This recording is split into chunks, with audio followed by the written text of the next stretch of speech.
Get ready? Start. The next question that I should like to deal with is the paragraph in the president's address relating to the progress made in our economy, in our agricultural sector, in our industrial sector, in our foreign trade, etc. Sir, you were pleased to read out to us a very large list of the achievements of the Congress government during the last decade and the important targets which have been achieved during the last 10 years of our planned economy. You also mentioned the question of increase in food production, increase in production of agricultural commodities, etc. Fortunately, sir, here we have in our midst the ex-deputy chairman of the Planning Commission, Sri V.T. Krishnamachari, who has addressed a number of meetings and seminars in New Delhi recently, drawing our attention to the weakness in our agricultural sector. If the press reports are correct, in one seminar he mentioned that even if all the targets of the 10th five plan are achieved, still at the end of the 10th five plan period, we may be facing a serious situation regarding the supply of agricultural commodities. He has also expressed the hope that we will be able to exceed the targets which have been fixed for the 10th five plan. I do not know whether his expectation of exceeding the targets will be fulfilled or not, but it is quite clear that we have not been able to give sufficient attention to the development of the agricultural sector. It has also been stated that development of the agricultural sector is one of the most difficult tasks which have been found difficult both by democratic countries as well as by countries in which total planning is going on.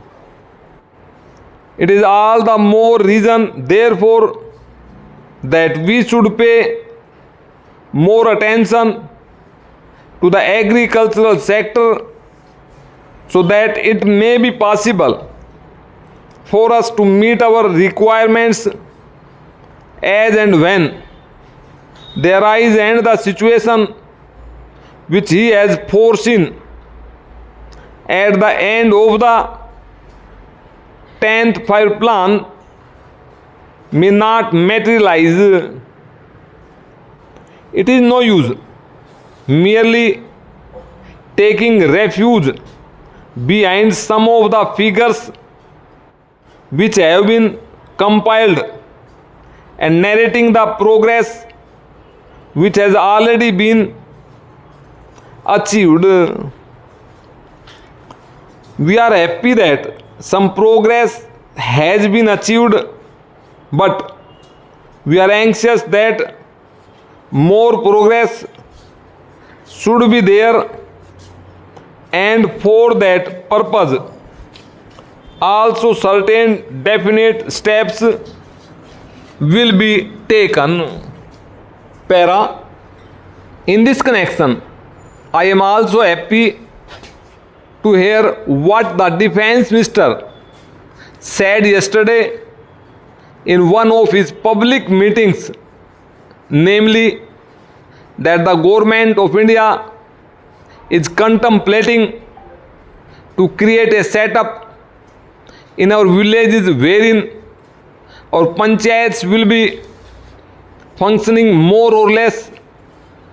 on the lines of parliament.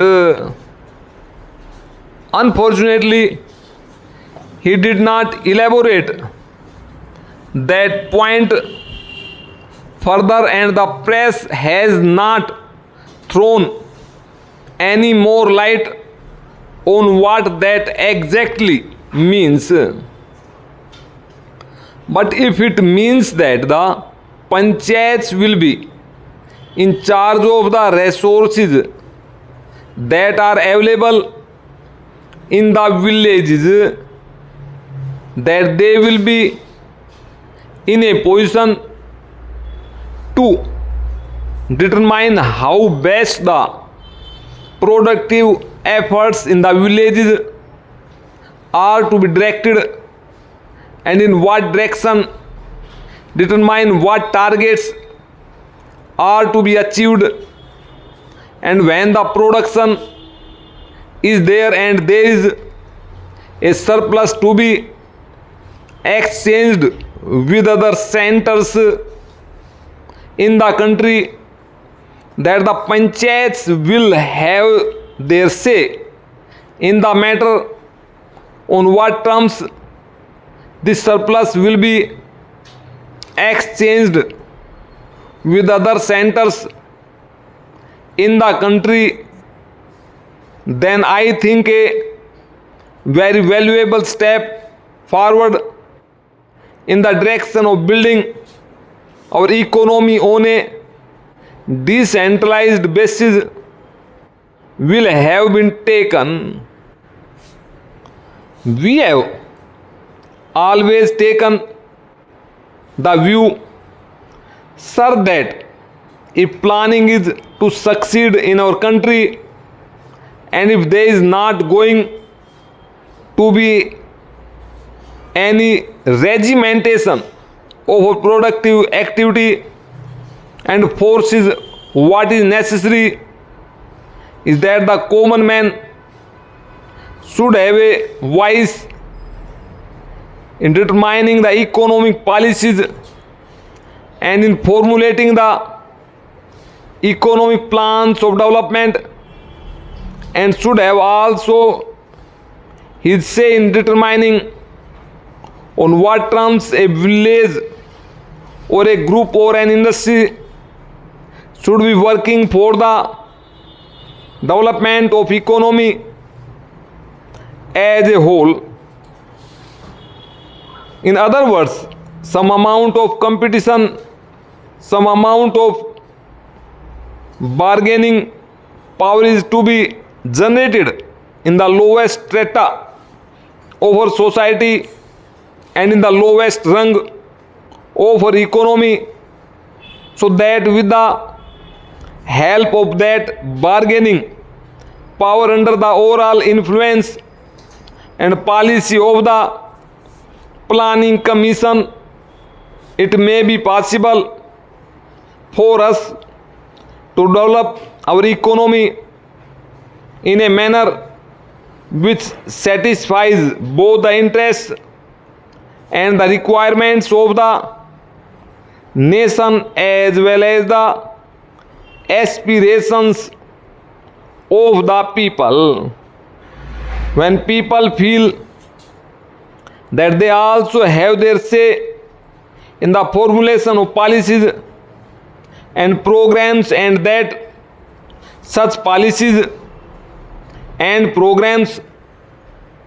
are not something